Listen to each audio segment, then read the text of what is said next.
What's going on, everybody? This is Brian Mazique, aka UniqueMazique, the hardest working man in sports and gaming, and I'm here with my man Nelson Blake too. And this is At Me Bro, and we're gonna jump right into it. You guys, if you've been here for the last two episodes, you know the drill. We missed last week, but we are back today. What's good, Nelson? Oh, I'm fantastic, man. So I'm gonna go right into my rant and not waste the people's time. I have a message for the people today, all right? And it's something I think we all sometimes need to hear, but we need to interpret it the right way. It's okay to be a hater. It's perfectly okay to be a hater. Sometimes you see somebody else doing something and it's just not according to your values or your methods, and you say, you know what? I don't like him or her. I don't like the way they're doing it. I don't want them to win. It's a part of life. We're human beings. We can't root for everybody at all times. However, it is not okay to be in hater denial. You got to know when you're a hater.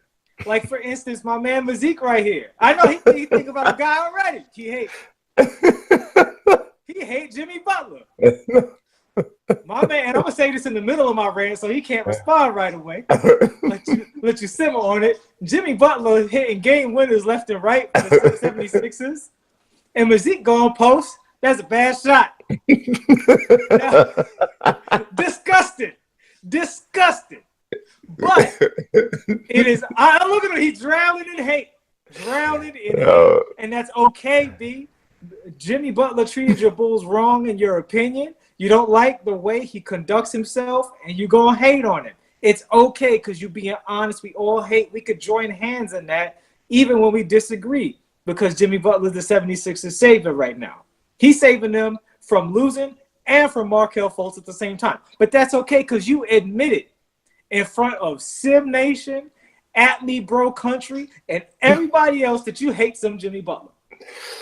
And what I'm seeing from the there's a lot of haters of a lot of different kinds out there, but I just want to quickly address the Westbrook haters. Now, I've been known in the past as the president of the Russell Westbrook Defense Committee. You have been that.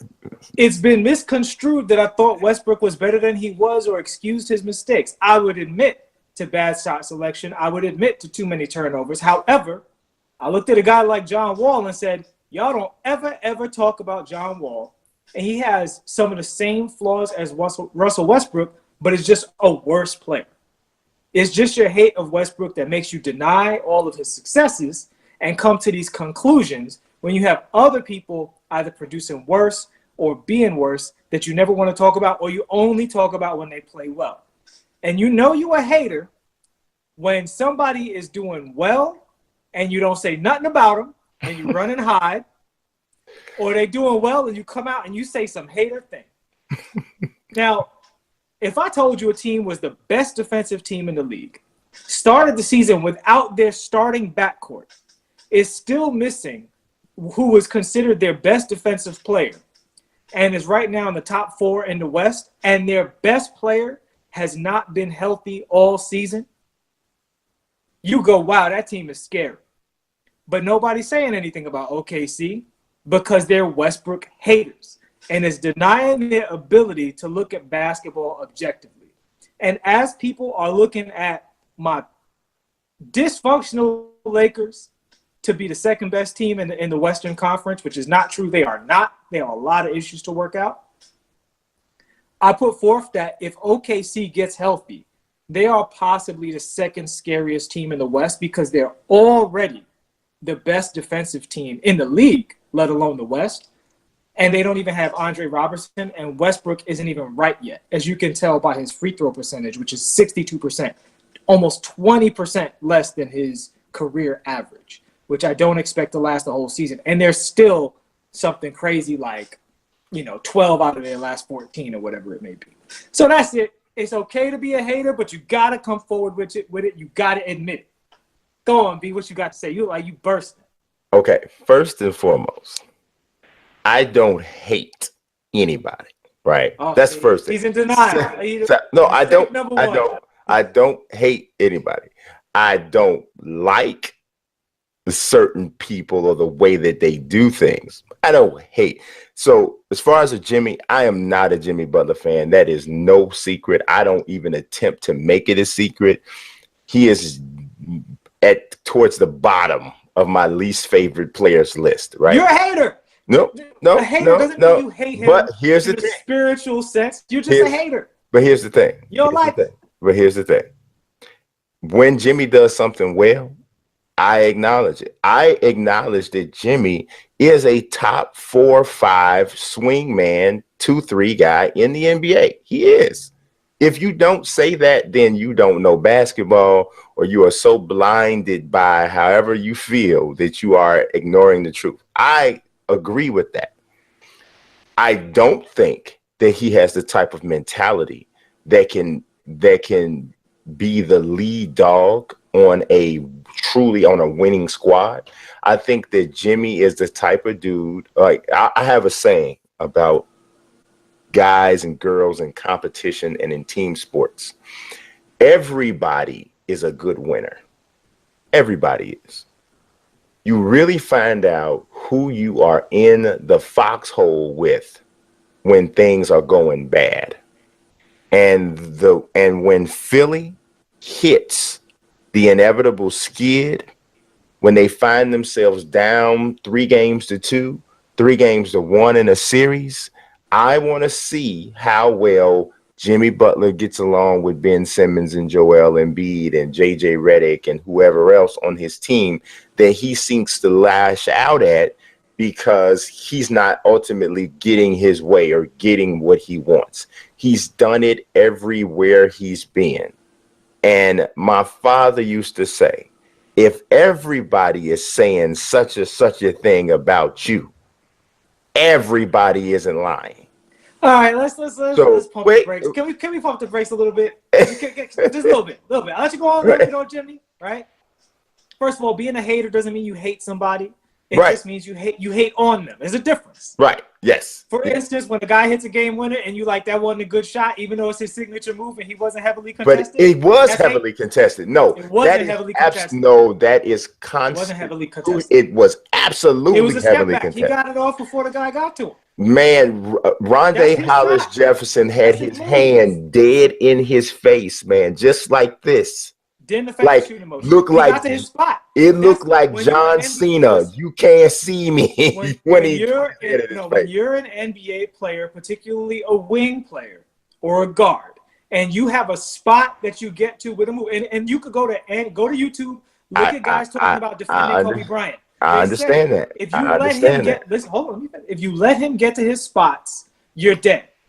Jimmy Butler got to his spot and made the shot. And here's the thing. He made the game-winning shot. If you feel the need to nitpick that, you hate it. And that's all I'm saying. It's not even whether or not you're hating is accurate or inaccurate, you're hating. And that's okay. But here's the thing we got to address. You said when everybody says something. I think this is a misconstrued thing with some locker room guys. Some people can't play with certain kind of teammates without putting pressure on them. For instance, Kobe and Shaq. Kobe can't take a lazy person in his locker room. It drives him up the wall. That doesn't mean Kobe is automatically a bad teammate. That means he's a bad teammate under these circumstances. It has nothing to do with winning and losing. And with Jimmy, I think he's similar in the sense that it's not so much about winning and losing, because in every locker room he's been in, there are people who love playing with Jimmy Butler. There are people who have Jimmy Butler's back. And some of these guys usually are actually veterans with winning mentalities.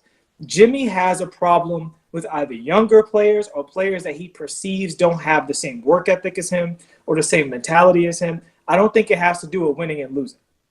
So I don't think Jimmy Butler is a guy who, as soon as they lose, he's just going to turn on somebody. If he views that guy as a dog, like himself, I don't think he's going to be that way. But we'll see. Time will tell. But it doesn't matter. It doesn't matter if he views you as a dog or not. Here's my thing. Sometimes when you're going off on a guy on your team, it's not that you're wrong about what you're saying. It's just that you lose track of what the ultimate goal is, right? This guy's on my team. This is who he is. And everybody's not going to compete at the same level of intensity. That's a fact. I use this analogy all the time. Larry Bird couldn't stand Kevin McHale. He thought Kevin McHale didn't play hard. He thought he wasn't serious enough. He had issues with just the way that he approached the game, right?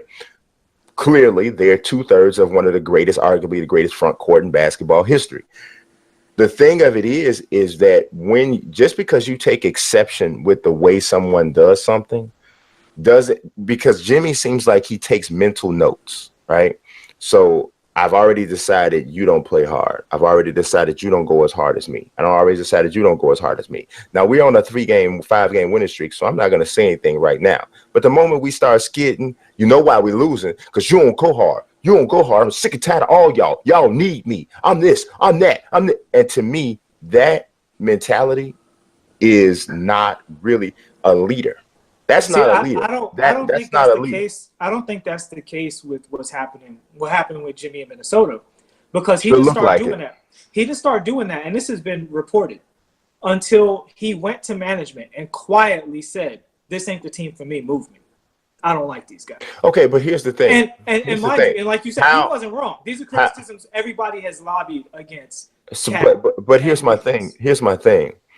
How did that, an attacking another teammate, it's not Karl Anthony Towns or Andrew Wiggins' responsibility to trade you. No, but his, and I'm not saying I agree with this. What I'm saying is he went to management and tried to do things the quote unquote right way and say, "Hey, move me. I'm not re-signing. I don't want to be here. This ain't the squad for me." They ignored him. Okay. They big timed him, as management is wont to do. And he's saying, "Well, I don't have the power to trade myself, but I do have the power to take your comfort and remove it." Yeah, but you could have done that without attacking innocent people. I don't know if they're innocent. He could. They're innocent in which his major beef is. Your major beef is, this is the team for me, and I want you to move me. Well, okay, no, I think that's if what Andrew it is. Wiggins had the same mentality as Dwayne, But Andrew Wiggins doesn't. Andrew Wiggins is who Andrew Wiggins is. And here's the thing. But you said he claims he wants to win. This is what so the best way to win. See, that whole mentality of starting to become a cancer where you essentially throw a tantrum to get out of your situation. I have no respect. If that's what you do and that's what works for him, that's fine. He landed you in Philly. You say you're happy. Great for you. But Brian is going to look at that and say you're a lame. That's perfectly okay to have that opinion. That's what I'm gonna. It was effective. He got away from Andrew Wiggins and Towns and went to two players who are both better than those guys, in Ben Simmons and Joel Embiid. So first of all, it was effective, and he's doing what's in his best interest, the same way management is doing. And what you constantly hear in these situations is the player is told one thing, and then management does another thing. And management gave Andrew Wiggins what is probably a crazy contract. It was a bad decision.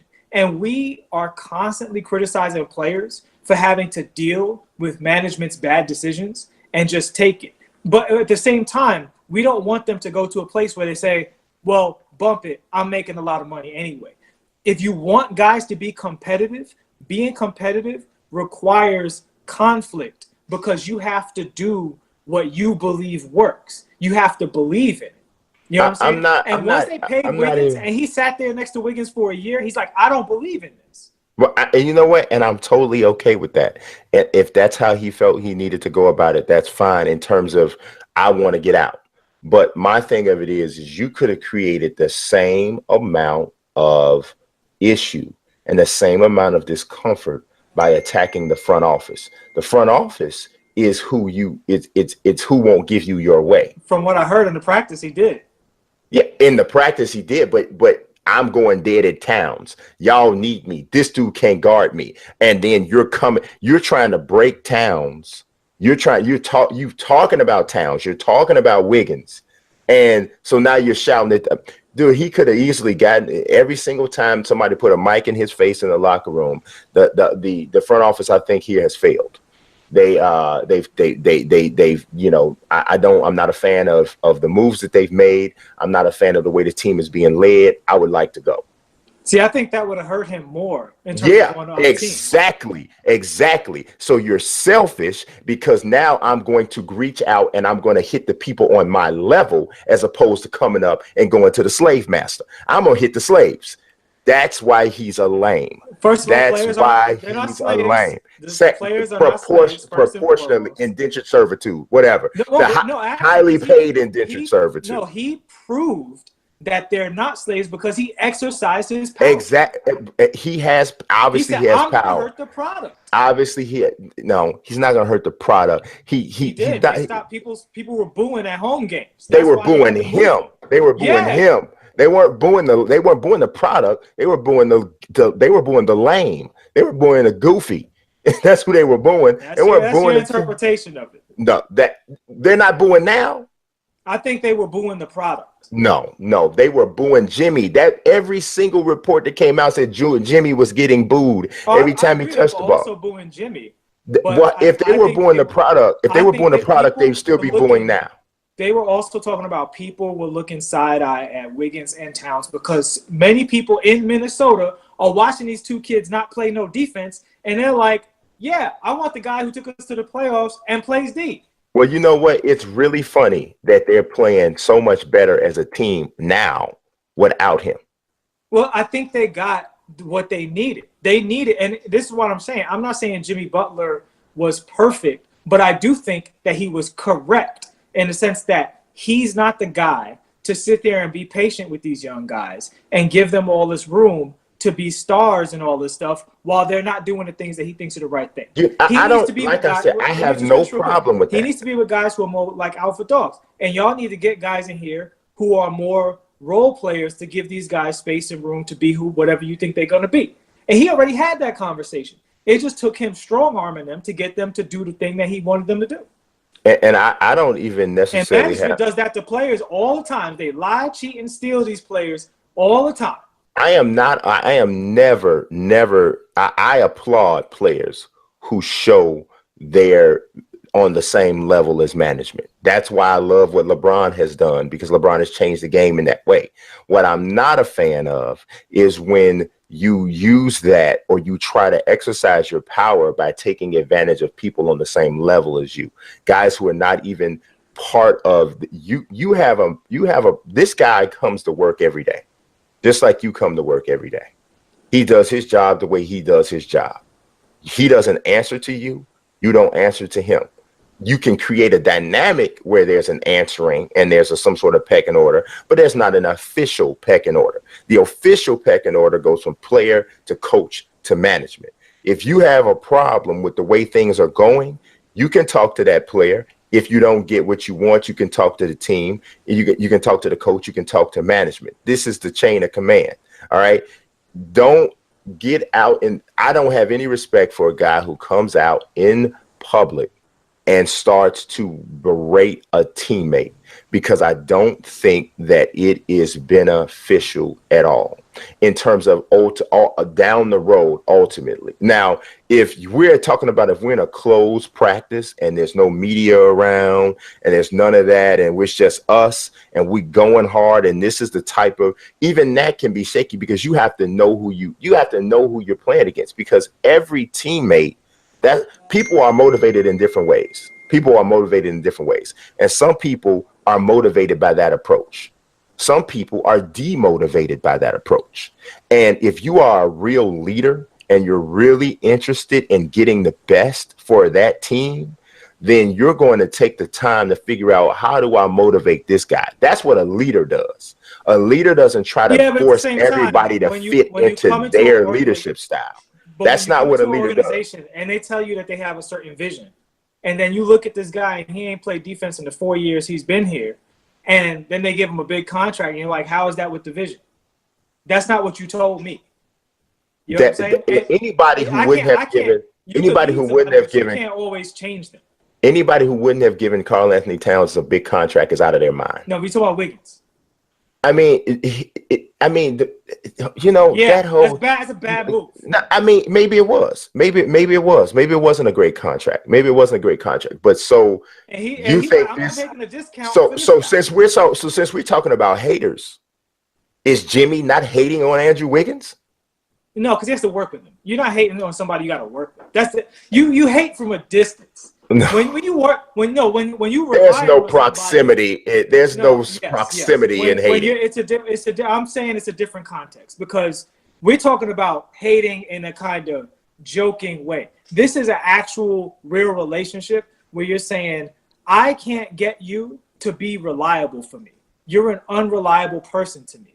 And I don't know how to change that. So I got to step away from you. That's not hating. Where the hating comes in. It's not like he did that when he first got there. It's the hating. The hating comes in when you're going to someone going to other people and saying something about this guy. To me, that's dude. He clearly said it to Wiggins. I just said this is just lame punk pants behavior to me. You know what I'm saying? That's just. I never consider anybody a punk when they confront people right to their face. You know what? That's the opposite of a punk. No, I mean, he did confront him to his face or whatever, but you're going in the media and it's lame, dude. It's just flat lame. If you don't like your team, you don't like where you've been, then you can say, man, I want to be traded. That's all. I'm not signing. The pressure to tell a team I'm not signing here, the first time I get a chance to get out of here, I'm gone. That is enough pressure to force a franchise to move you. You don't have. We don't know what they had in store. We don't know how many deals that they were. We don't know because we don't know. We don't know. Was never going to trade Jimmy Butler. He fought them tooth and nail until it was completely unbearable. Well, then it sounds to me like your biggest beef is with Thibodeau, your boy. But since that's his boy, he won't throw him under the bus. Instead, let's throw Karl Anthony Towns and Andrew Wiggins under the bus. He's a punk and he's a lame. He's a hell of a player, but he's a punk and a lame. I definitely don't think Jimmy Butler's a punk. He has not backed down from being tough and acting like you want to fight doesn't mean you're not a punk. That just means you're stupid. I don't think he ain't trying to fight nobody. Yeah, and acting like you tough, and yelling in the camera, and you don't comb your hair for 48 days. That don't make you tough, and that don't make you not a punk. That just makes you crazy and wild and whatever all these things that he is. The dude's a great player. He's a very good player, but he's nobody I would want on my hopscotch team. That's totally fair. That's totally fair. I'm just saying that feeling leads you to criticize a man's game winner. That's all I'm saying. Oh, it was a bad shot. It was a bad shot. I don't care if that was. Twice. I don't care if that was Mike. It was a bad shot, and the reason why it was a bad shot is because they were down by 1 point. I don't care if that's your spot or not. You're down by 1 point. You take a contested fadeaway three in the corner, not in the corner, from the elbow. You take that three, elbow extended out on the 3-point line with a long elite defender's hand in your face. You made it because you're a heck of a basketball player. But from pure basketball terms, down by 1 point, taking a contested three off a step back is a bad shot. It doesn't matter who you are. That's a bad shot. And we fundamentally disagree because I think a good shot and a bad shot depends heavily on your repetitions. And this is proven all the time. You watch the NBA players practice against each other. He's not even a high percentage 3-point shooter. But he's not even, if that was Steph, it's different. And the proof is in the pudding. He made it. He made the shot, and I give him that. But that doesn't, we see bad shots go in all the time. I saw Kobe go make a whole career out of making a ton of bad shots. He's a bad shot maker. But that's also why his his field goal percentage is lower than most players that he's compared to. His 5 championships.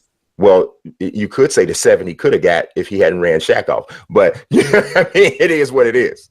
It is what it is. Another thing about teammates, and sometimes being quiet is better than acting a nut when you're with your teammates, even if you recognize that you're the stronger one.